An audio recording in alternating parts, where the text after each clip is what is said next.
जहाँ पवन बहे संकल्प लिए, जहाँ पर्वत गर्व सिखाते हैं, जहाँ ऊंचे नीचे सब रास्ते बस भक्ति के सुर में गाते हैं।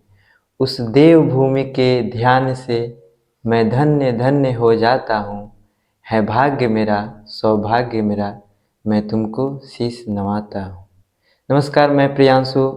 आप सभी को इस खास वीडियो में जितना चर्चा में आज राम मंदिर है, हमारे भारत भूमि को सदियों से यह परंपरा जो राम को लेकर रहा है, आज एक खास प्लेटफॉर्म पे मैं विनय सर के साथ जुड़ चुका हूं और इस पे हम लोग बात करेंगे। तो स्वागत है सर आपका इस खास वीडियो में। धन्यवाद। और असीम संदर्भ और पवित्रता के प्रतीक इस चमचमाती जगह पर मैं प्रिंस आपको भी धन्यवाद देता हूं और सत सत नमन हम अपने पूरे भारत वासियों को करूंगा कि आज हम सब भारत के लोगों के वजह से ही राम मंदिर पर चर्चा करने वाले हैं, राम पर बातचीत करने वाले हैं। ऐसे राम पर पूरा तरीका से बात करना ये शायद हम लोगों की बस की बात तो है नहीं, लेकिन फिर भी अपनी हम लोग विचार रखने वाले हैं। तो हम पहले जाएंगे ना कि थोड़ा सा एक कोई राम लाला के लिए आप कोई सॉन्ग, उसके बाद हम लोग बात को आगे बढ़ाएंगे। क्या आप क्या चाहिएगा? जी बेशक। ओके। मेरे झोपड़ी के भाग आज खुल जाएंगे, राम आएंगे। मेरे झोपड़ी के भाग आज खुल जाएंगे, राम आएंगे। राम आएंगे तो अंगना सजाऊंगा। सर, तो मैं जानना चाहूँगा आपसे कि हम लोग पुरुषों में उत्तम श्री राम पे चर्चा कर रहे हैं। हमारी युवा पीढ़ी जो है वह ज़्यादा रामायण की तरफ नहीं मूव करती है, जबकि इसके तरफ बुजुर्गों का ज़्यादा अट्रैक्शन रहता है। तो इस पे कैसे हमारे युवाओं को सीख लेना चाहिए? क्या राम केवल किसी विशेष रिलीजन के हैं या किसी विशेष धर्म से संबंध रखते हैं, कि इससे सबको जीवन के अलग अलग स्थानों में सबको सीखने के मिलता है? देखिए प्रियांशु, हम तो यह कहेंगे ना कि अब बूढ़े लोगों को राम के प्रति तो झुकाव थोड़ा कम होना चाहिए, लेकिन नया लोगों का झुकाव ज़्यादा होना चाहिए। ऐसे कहें तो हम सब टाइप के जो लोग हैं जो भारत में हैं, लगभग भारत में युवा की संख्या बहुत ज़्यादा है जी। तो राम के तरफ या रामायण के तरफ सबसे ज़्यादा झुकाव इन्हीं लोग का होना चाहिए। और देखिए आज इसी का परिणाम है राम मंदिर। और कि जानते हैं कि हम ऐसा कि राम तो आप ही को बनना है ना। राम जैसे आपको युवा बनना है, राम जैसा छात्र बनना है, राम जैसा राजा बनना है, राम जैसा आने वाले कल में आपको पति बनना है, राम जैसा आप ही को बनना है, आपके बाबा को तो नहीं बनना है। लेकिन अधिकतर, हाँ यह बात आपका सही है कि अधिकतर जो बूढ़े टाइप के लोग हैं, मतलब जो वृद्धावस्था में चले जाते हैं, वह रामायण सुनते हैं, वह रामायण देखते हैं, लेकिन वो इस ख्याल से देखते हैं कि हाँ राम नाम की कोई शक्ति है जो मेरे को, अगर हम इसमें झोंकते हैं तो हम अच्छा मार्ग पर चलेंगे या मेरे को कोई सदगति प्राप्त होगी। लेकिन नहीं, हम चाहते हैं कि यह युवा युवती के लिए राम प्रेरणा के स्रोत रहे हैं। उस मार्ग पर हमें और आपको चलना चाहिए, हर युवा युवती को चलना चाहिए, क्योंकि आपके जीवन में शादी होनी है तो एक राम से सीखनी चाहिए कि राम अपने जब शादी करते हैं तो अपने पत्नी के साथ किस तरह से रहते हैं। राम जब युवा बनते हैं तो किस तरह से युवा का एक क्या परिभाषा होना चाहिए, राम देने की कोशिश करते हैं। राम जब राजा बनते हैं तो एक शानदार कैसे राजा बनते हैं, राजा बनने के बाद क्या करनी चाहिए, यह सब तो एक युवा युवती को बहुत सीखनी चाहिए। और सर, हम चाहेंगे कि जैसे जीवन को 4 आश्रम में बांटा गया है। बिल्कुल बिल्कुल। ब्रह्मचार्य, उसके बाद उसमें शिक्षा ग्रहण करना, उसके बाद गृहस्थ जीवन, वनप्राश संन्यास, तो विभिन्न क्षेत्रों में। तो इससे हम लोग को ब्रह्मचर्य आश्रम यानी एक बालक को राम से क्या सीखना चाहिए? देखिए, बालक को राम से तो राम का बालक रूप जो है बहुत अद्भुत रूप है। ऐसा हम लोग की मूर्ति भी जो बनी हुई है अयोध्या में, या बाल रूप को ही दर्शा रही है कि नहीं। राम का बालपन जो है बहुत शानदार उनका जी। रहता है, लेकिन हम उनके छात्र जीवन से कुछ बताना चाहेंगे। मतलब वो भी बाल्य अवस्था में आएगा जी जी कि राम बहुत आज्ञाकारी शिष्य होते हैं। राम जब अपनी पढ़ाई कर रहे होते हैं, अच्छा देखिए ये जो बातें मैं बता रहा हूँ ना, बहुत डीप स्टडी कर करके नहीं बता रहा हूँ। यही जो रामानंद वाला सागर जी, जिसमें अरुण, गोविंद, दीपिका, ये जौहरी जी, ये लोग किरदार निभाए हैं, जी जी उसी बेस पर मैं ये सारी बातें बता रहा हूँ। तो राम जब स्टूडेंट रहते हैं तो बहुत शानदार स्टूडेंट वाला रोल निभाते हैं।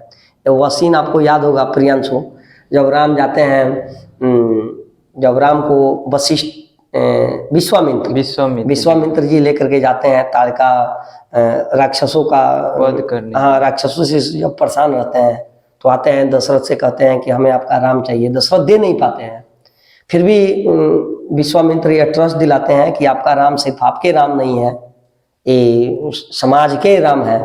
तो दशरथ से राम मिल जाते हैं और राम को जब लेकर के जाते हैं ताड़का वध राम करते हैं, राक्षसों का अंत करते हैं, जिसे और धर्म का काम स्टार्ट होता है। उसके बाद बिना पूछे हुए विश्वामित्र राम को लेकर के पहुंच जाते हैं जनकपुर। जी देखते हैं कि नहीं। जी और जनकपुर पहुंचते हैं तो वहाँ वो धनुष तोड़ने की बात होती है। राम कितनी सहजता के साथ, आपको लगता है कि आज के डेट में राम इतनी शक्ति, राम ऐसा अगर अचीवमेंट अगर मिले तो हम अपने आप पर सहन रखेंगे? शायद नहीं रख पाएंगे ना।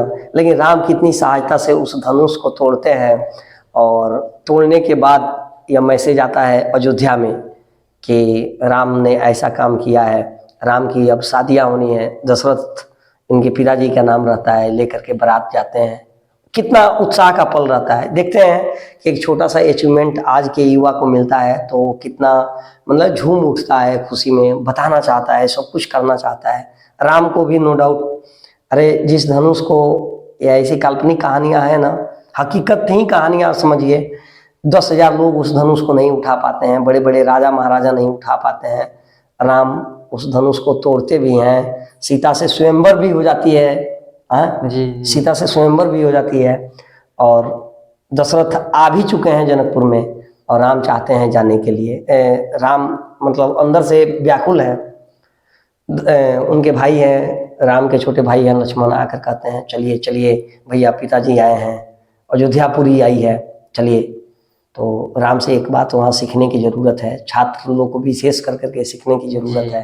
राम कहते हैं नहीं, पहले हम अपने टीचर, अपने गुरु का मतलब आज्ञा लें कि उनका क्या परमिशन है, तब हम अपने पिताजी से मिलेंगे। तो यह राम को अद्भुत बनाता है, पुरुषों में उत्तम बनाता है। तो यह सारे विद्यार्थियों को सीखनी चाहिए कि अपने टीचर का बहुत बड़ा रिस्पेक्ट करें। यदि आप राम को अपना आराध्य मानते हैं, राम को यदि अपना सर्वश्रेष्ठ मानते हैं, जी, वस्तु तो राम से छात्र को सीखने की जरूरत है कि काफी रिस्पेक्ट करे। बिल्कुल बिल्कुल। अरे राम प्रियांशु, मतलब उनको आप गुण कह सकते हैं। राम का परिवाचिक, राम का मतलब एक संघर्ष कह सकते हैं, राम का मतलब एक शानदार मतलब व्यक्तित्व कह सकते हैं। और इसे सिर्फ युवा को नहीं, सबको सीखनी चाहिए। अरे तुलसीदास ने तो राम का चरित्र लिखा है, रामचरित्र मानस, यानी पूरे राम का चरित्र का गुणगान किया गया है। तो शानदार है, सबको सीखनी चाहिए। सर, राम के विषय में एक शब्द है पुरुषोत्तम। अच्छा, हाँ, यानी पुरुषों में उत्तम। तो यानी हमें युवाओं को राम से सीखने की क्या जरूरत, मतलब कौन सी देखिए चीज? पुरुषों में उत्तम इसलिए कहा गया ना कि पुरुष, सिंपल पुरुष क्या करता है, छोटी सी उपलब्धि मिली तो बहुत ज्यादा खुश हो उठता है। जब उसको दुख होती है, जब उसको दर्द होती है तो वो चिल्ला उठता है। जी, आज के डेट में, आज का जो समाज है, आप देखते हैं कि छोटा अचीवमेंट हासिल करने के लिए वो कितना नीचे तक गिर जा रहा है। जी, तो ऐसा राम ने नहीं किया। राम के जीवन में बहुत सारी अपॉर्चुनिटियां आई, और अगर गलत रही तो राम ने उसको छोड़ा, राम ने उसको त्यागा। राम देखते हैं, राम का लव स्टोरी भी बहुत शानदार है। अच्छा, कुछ लोग मुझे राम की लव स्टोरी सुन करके बुरा नहीं कहेंगे, मेरा इंटेंशन आपको हर्ट पहुंचाना नहीं है। अपितु आज के युवाओं को समझाना है, बताना है। राम की लव स्टोरी भी बहुत शानदार रही। हमने तो विद्यार्थी जीवन का बात बताया। जी। अच्छा, आप जैसे ये जानना चाहते हैं राम को पुरुषों में उत्तम क्यों कहा गया, युवाओं को क्या सीखनी चाहिए? क्या सीखनी चाहिए? तो देखिए ना, जैसे युवा शादी करते हैं, राम की भी शादी हुई थी, और आज के डेट में जिस तरह लोग हनीमून पर जाते हैं, तो उसी तरह राम की एक हम कहानी बताना चाहेंगे। हो सकता है आप सब लोग जानते होइएगा। अब मैं बताया ना कि मेरा सोर्स, मैं बहुत बड़ा इस पर डीप नॉलेज नहीं इकट्ठा किया हूँ, लेकिन जो मैं देखा हूँ उतना ही एनफ है, शायद जीवन को सुधारने के लिए वही काफ़ी है। तो राम की जब प्रियांशु, जब राम अपनी शादी करते हैं और सीता से जब फर्स्ट बार मिलते हैं, जी। तो कहते हैं कि देखो सीते, मेरी माँ बोली है कि जब सीता से जब तुम पहली बार मिलना तो कुछ भेंट स्वरूप कुछ उपहार देना, ताकि यह तुम्हारे मेमोरी में हमेशा रहेगा, यह क्षण हमेशा याद रखोगे। जी। तो देखो सीते, मैं तुम्हारे लिए एक गिफ्ट लाया हूँ। सीता बोलती है कौन सा गिफ्ट? तो बोलते हैं देखो, मैं हीरा और जवाहरात तुम्हारे लिए तो नहीं लाया हूँ, लेकिन मैं तुम्हें एक वादा तुमसे करता हूँ कि राजाओं के यहाँ, जैसे मेरे पिताजी को ही देख लो, मेरे पिताजी की खुद की 3 शादियाँ हैं। जी। तो राजा महाराजा के यहाँ रानियों का आना जाना लगा रहता है, पत्नियों का आना जाना लगा रहता है। एक राजा कितनी भी पत्नी से शादी करे, ये अभी मतलब इसको धर्म से गलत नहीं माना जाता है। लेकिन सीता, मैं तुमसे वादा करता हूँ कि मेरे जीवन में तुम ही पहली हो और तुम ही अंतिम हो। और राम इसको लास्ट तक निभाते हैं, लास्ट तक निभाते हैं। आपको याद होगा वो भी सीन, जब सीता वनवास में है और राम को एक यज्ञ करना होता है। जी। कौन सा यज्ञ? अश्वमेध यज्ञ। हाँ, तो उसमें ऐसा होता है कि पति पत्नी दोनों को साथ में बैठना होता है, तो एक पुतला बनवाते हैं। बिल्कुल बिल्कुल, क्योंकि पूरी प्रजा, बहुत सारी लड़कियों को यह बात लगने लगता है कि राम तो अब सीता नहीं है, तो राम तो शादी करेंगे इस यज्ञ को सफल करने के लिए। सारे लोग विवश हैं कि अब राम क्या करेंगे, यहाँ कैसे डिसीजन लेंगे। यहाँ तक कि सीता भी थोड़ी देर के लिए विचलित होती है कि राम को पता नहीं हुआ वादा याद है कि नहीं, जो उन्होंने पहली बार मुझे दिया था। लेकिन राम जब इस बात को सुनते हैं तो कहते हैं कि ऐसा आप कैसे सोच सकते हैं। तो ये वास्तव में ये शानदार बात है कि नहीं है, राम का एक पत्नी से इस तरह का प्रेम करना, ये शानदार बात है कि नहीं है।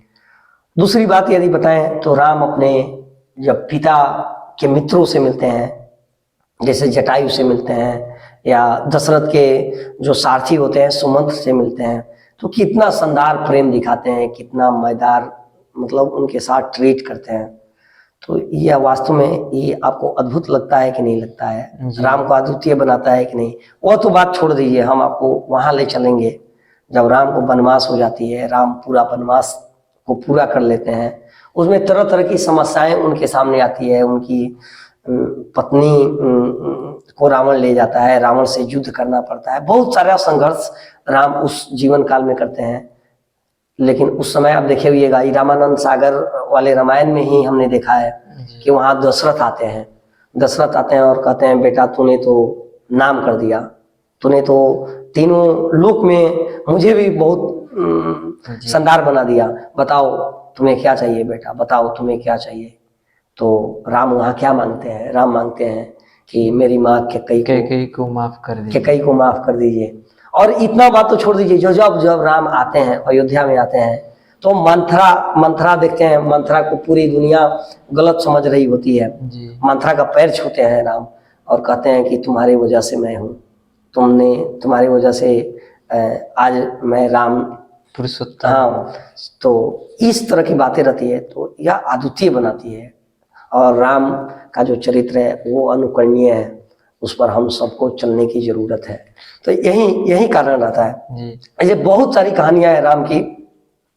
राम के पास बहुत सारी शक्ति रहती है, लेकिन राम शक्ति का कहीं दुरुपयोग गलत तरीका से नहीं करते हैं। आज देखते हैं हम सब इंसान के पास छोटी सी उपलब्धि आ जाती है, छोटी सी पावर आ जाती है, तो हम चिल्ला जाते हैं, हम तिलमिला जाते हैं। अगर हमारे विरुद्ध, हमारे अगेंस्ट अगर कोई बोले, हमारे विरुद्ध अगर कोई जाए, तो हम उसको गिराने के लिए कहीं हद तक जा सकते हैं। लेकिन राम ऐसा बिल्कुल नहीं करते हैं। राम की रावण पत्नी लेकर के गया होता है, राम जीतते हैं, पूरे लंका को जीतते हैं, लेकिन वो भविष्य को दे देते हैं। राम उसको हथियाते नहीं हैं। राम किसी भी पत्नी के साथ कोई गलत व्यवहार नहीं करते हैं। राम वैसे आदमी से बिल्कुल नहीं लड़ते हैं जो राम से लड़ना नहीं चाहता है। राम राक्षस कुल में भी, जैसे भविष्य को आप देख लीजिए, भविष्य अगर राम के शरण में आते हैं तो राम वो द्वेष, अपने भाई के द्वेष का बदला नहीं लेते हैं।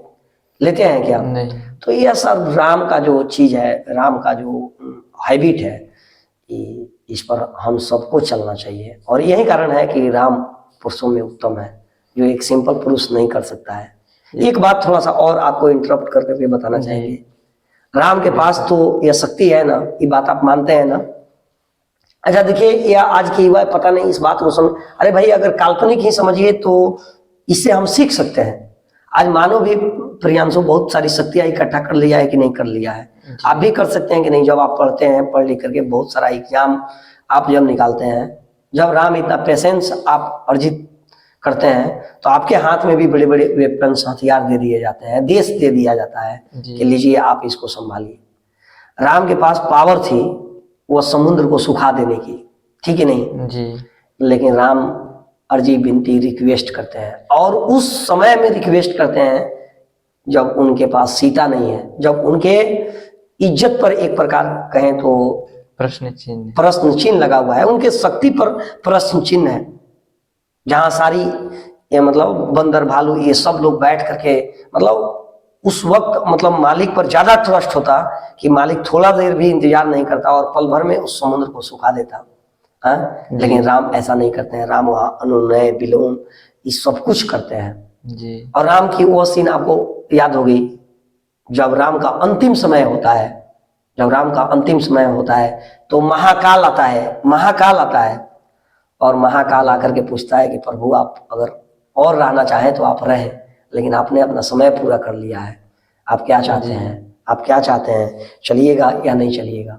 राम चाहते तो नहीं जाते, लेकिन राम जाते हैं। राम नियम को नहीं तोड़ते हैं, राम अपने आप को कष्ट में उठाते हैं, लेकिन राम सारी मर्यादा को, इसीलिए मर्यादा पुरुषोत्तम, बिल्कुल बिल्कुल मर्यादा पुरुषोत्तम राम कहा गया।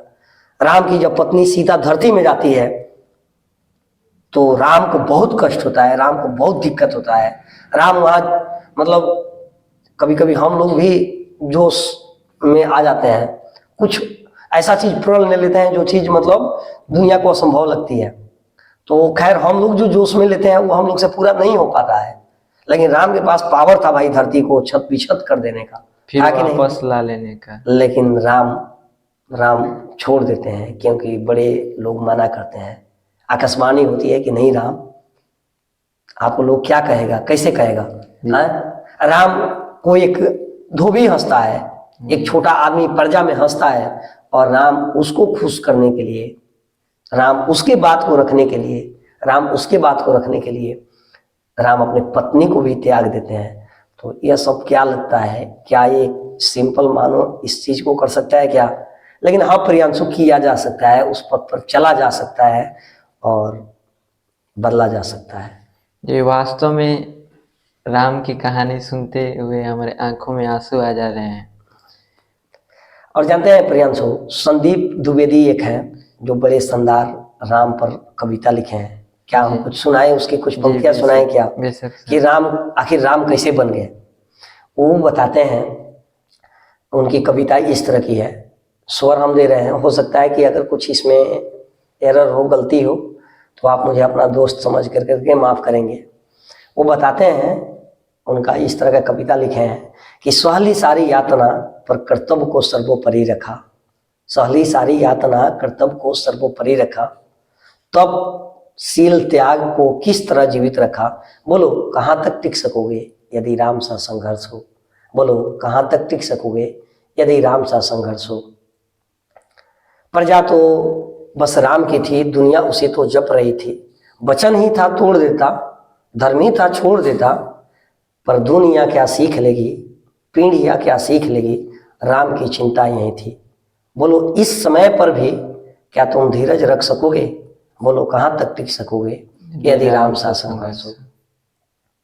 याद है वह घटना तुम्हें जब राम थे वनवास में, सिया थी हर ली गई, था कौन उसके पास में, कुंती जब सुनी पड़ी थी, दो भाई और विपदा बड़ी थी, बोलो ऐसे समय में कब तक तुम धीरज रख सकोगे, बोलो कहाँ तक टिक सकोगे यदि राम सा संघर्ष हो, यदि राम सा संघर्ष हो। वह तो स्वयं भगवान था, पर कहाँ उसमें मान था। किरादार भी ऐसा चुना जिसमें सिर्फ बलिदान था, जिसमें सिर्फ त्याग था। एक क्षण में जब सब कुछ हो बिखरा हुआ, बोलो कहाँ तक टिक सकोगे यदि राम सा संघर्ष हो, यदि राम सा संघर्ष हो। व्यथा इतनी ही नहीं है, कथा इतनी ही नहीं है, कुछ शब्द उन्हें पूर्ण कर दे, राम वो गथा नहीं है। जब हुए संघर्ष में तब हुए उत्कर्ष में, क्या तुम भी ऐसी प्रेरणा पीढ़ियों के बन सकोगे, बोलो कहाँ तक टिक सकोगे यदि राम सा संघर्ष हो। तो प्रियांशु, संदीप द्विवेदी जी तो राम को बताते हैं कि यह राम भगवान का नाम है ही नहीं जैसे लोग आज मानते हैं जी। राम तो नाम संघर्ष का है, राम तो नाम सच्चाई पर चलने का है, राम तो नाम प्रेम करने का है। राम का तो मतलब एक स्ट्रगल पूर्ण मानुष है, जिस पथ पर आज हम भी चल सकते हैं, आप भी चल सकते हैं। तो अगर चल सकते हैं तो हम लोग राम हो सकते हैं। उसमें वो बात एक लिखते हैं कि क्या तुम भी क्या राम के अध्याय से तुम एक पृष्ठ हासिल कर सकोगे यदि राम सा संघर्ष हो। तो वास्तव में यदि आपके भी जीवन में प्रियांशु या अन्य जो भी युवा मित्र हैं, यदि आपके भी जीवन में बहुत सारा उतार चढ़ाव आता है, तो एक बार आप राम की शक्ल याद करें। राम की शक्ल आप वैसे याद न करें जैसे आज पूरी दुनिया याद कर रही है। राम का शक्ल वैसे याद करें, एक अच्छा विद्यार्थी के रूप में, एक अच्छा राजा के रूप में, एक अच्छा पावरफुल इंसान के रूप में, और एक अच्छा कमजोर इंसान के रूप में। और राम अपने पेशेंस, अपने धैर्य को कैसे बना करके रखते हैं और एक अद्भुत मानव बनने की कोशिश करते हैं और आने वाली पीढ़ियों को सिखाते हैं। तभी हम मानेंगे प्रियांशु कि हम राम से कुछ सीख रहे हैं, राम के भक्त हैं। नहीं तो वैसे ही बात है कि सब कुछ हो जाए और फल ना मिले। जी। तो क्या हम आपके प्रश्नों को समुचित तो नहीं कहेंगे, क्योंकि राम पर संतुष्टि दिला देना ये सबकी बस की बात नहीं है, सबकी बस की बात नहीं है। और मेरे बस की बात तो बिल्कुल ही नहीं है, क्योंकि ज्ञान बिंदु मात्र है। हाँ, लेकिन इतना भी अगर हम जानते हैं और इतना को भी अगर उतारा जाए जी, तो काफी परिवर्तन लाया जा इन सकता है। शब्दों को यदि गहराई से महसूस किया जाए जी, तो काफी चीजें। आज हम कहते हैं वसुधैव कुटुंबकम, हाँ, पूरा विश्व ही हमारा मतलब परिवार है। तो ये आधार जो बना हम लोग का इतिहास, इसमें राम का बिल्कुल बिल्कुल। अरे राम अलग अलग क्षेत्रों में भी मदद किए, अलग अलग जो राज्य था, देश था, जी, उसमें भी राम मदद किए। राम अधर्म के प्रति लड़े, जी। आज राम कहा अपने जाता है पत्नी के लिए नहीं लड़े। कुछ लोगों को यह बात लगता होगा कि राम अपने पत्नी के लिए लड़े, नहीं, राम अपने पत्नी के लिए नहीं लड़े। राम अधर्म पर धर्म को स्थापित करने के लिए, अनीति पर नीति को लागू करने के लिए, इसके लिए राम लड़ाई लड़े और आने वाली पीढ़ी को मैसेज देने के लिए लड़े। राम विजन देने के लिए लड़े और उस पर रखा जा सकता है अपने आप को। राम सबका सम्मान किए, छोटों का, बड़ों का, दबे का, कुचले का। ये संदीप जो द्विवेदी है ना, एक बात मैं मिस कर गया था, उस केवट को वो कहते हैं ना जाने क्या केवट क्या किया था, जो सौभाग्य जो उसको मिला था, राम से ही तारने को राम से ही लड़ गया था। कुल वंश उसके तर रहे थे, सब राम अर्पण कर रहे थे। बोलो क्या राम के इतिहास से एक पृष्ठ हासिल कर सकोगे, बोलो कहाँ तक टिक सकोगे यदि राम सा संघर्ष हो। हमें भी अपने से बड़ों का सम्मान तो करना ही चाहिए, लेकिन छोटों का भी सम्मान करना चाहिए, छोटों का भी रिस्पेक्ट देना चाहिए।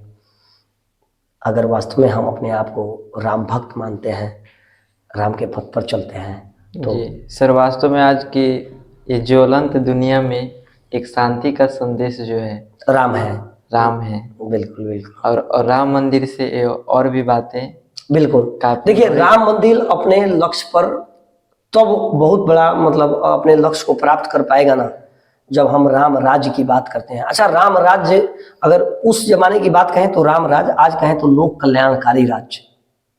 जी लोक कल्याणकारी राज्य का और ये हमारे नीति निर्देशक तत्व में भी शामिल है कि सरकार का यह कर्तव्य है कि वो लोक कल्याणकारी राज्य बनाए।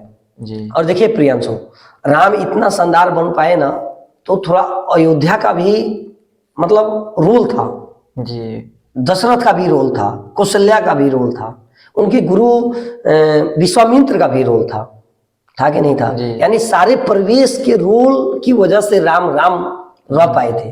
ठीक उसी तरह से आज हमें ही नहीं अपितु सबको बदलना पड़ेगा, पूरे समाज को बदलना पड़ेगा।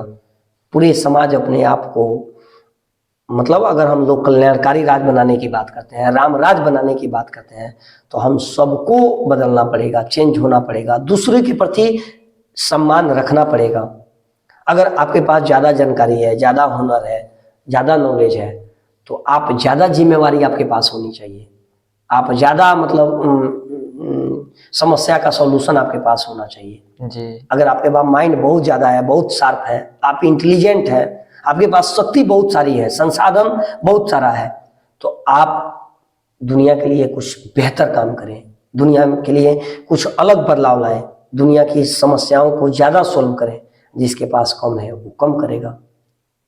बात है कि नहीं? Yes sir. आपने रामायण में देखा क्या कि जो रावण से लड़ने वाले थे वो रावण से लड़े, जो छोटे मोटे लोगों से लड़ने वाले थे वो छोटे मोटे लोगों से लड़े। जी जहां जरूरत पड़ी राम को जाने की वहां राम गए, जहां जरूरत पड़ी लक्ष्मण को जाने की वहां लक्ष्मण गए।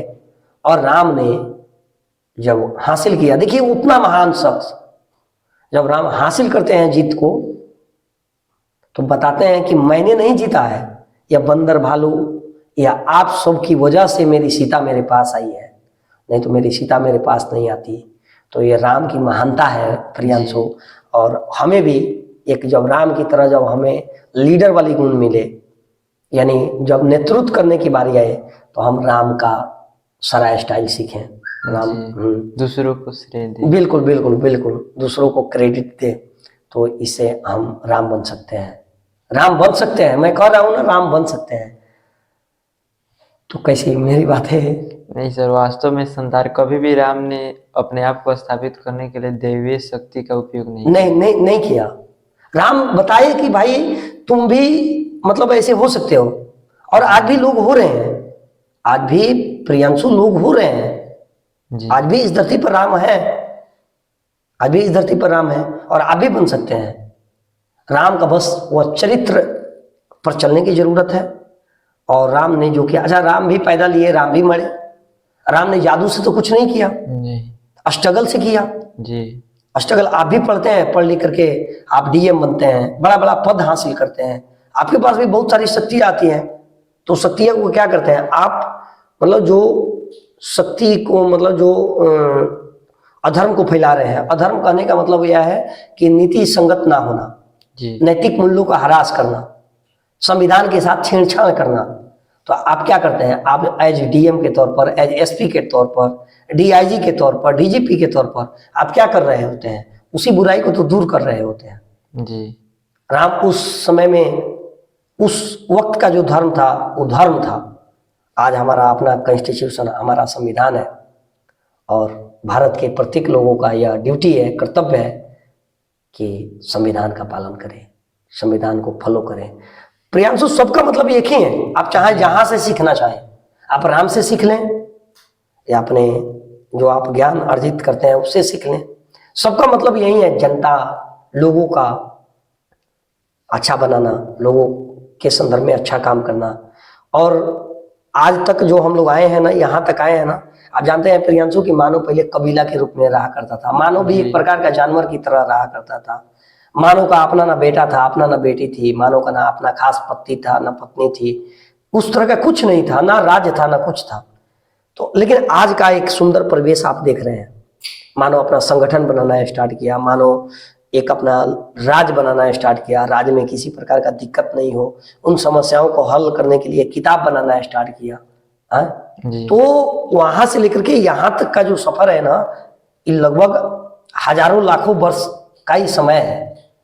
और अभी मानो का मेरे अनुसार से बेस्ट वर्जन नहीं आया है, जी। आना बाकी है, जी। आना बाकी है, अभी और कुछ परिवर्तन देखने को मिलेगा।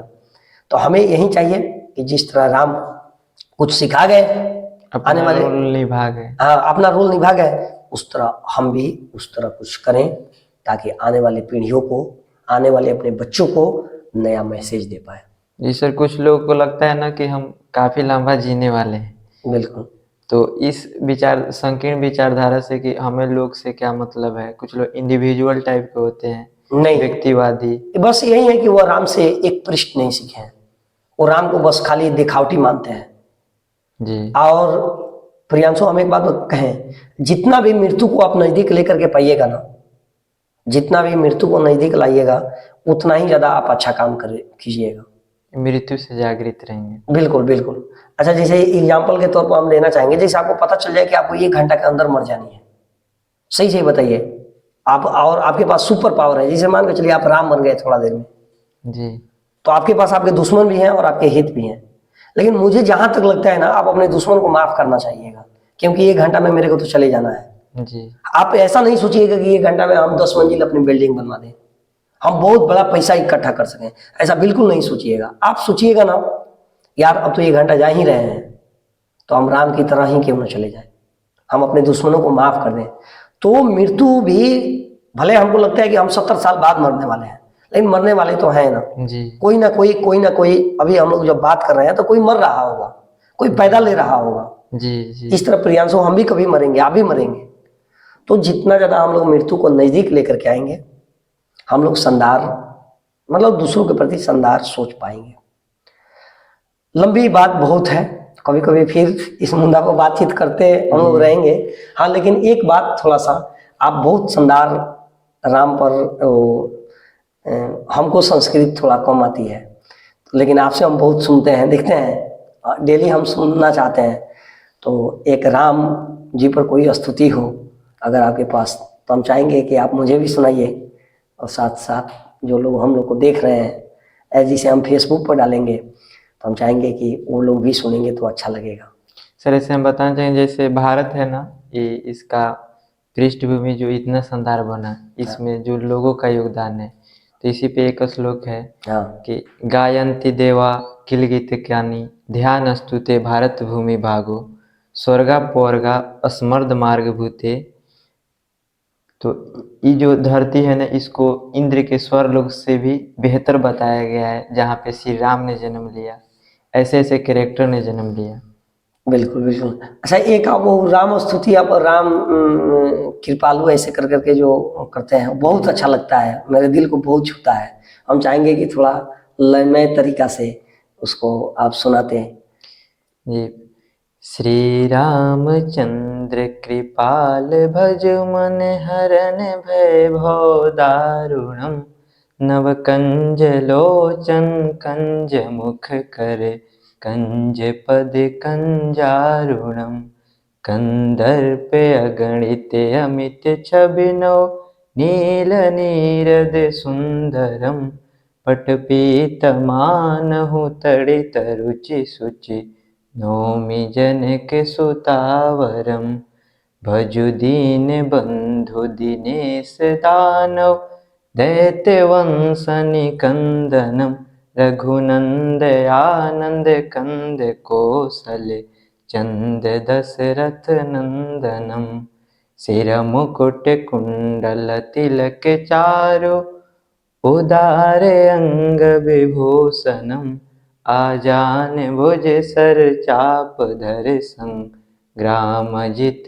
खर दूषणम इति वदति तुलसीदास शंकर शेष मुनि मनरंजनम मम हृदय कंज निवास कुरु का मादि खल दल गंजनम मनुजाहि राच्यो मिलहि सोबरो सहज सुंदर सावरो करुणा निधान सुजान शील स्नेह जानत रावरो इहि भांति गौरी असीस सुनि सिय सहित हिय हरषि चली तुलसी भवानी पूजी पुनि पुनि, मुदित मन मंदिर चले, मुदित मन मंदिर चले।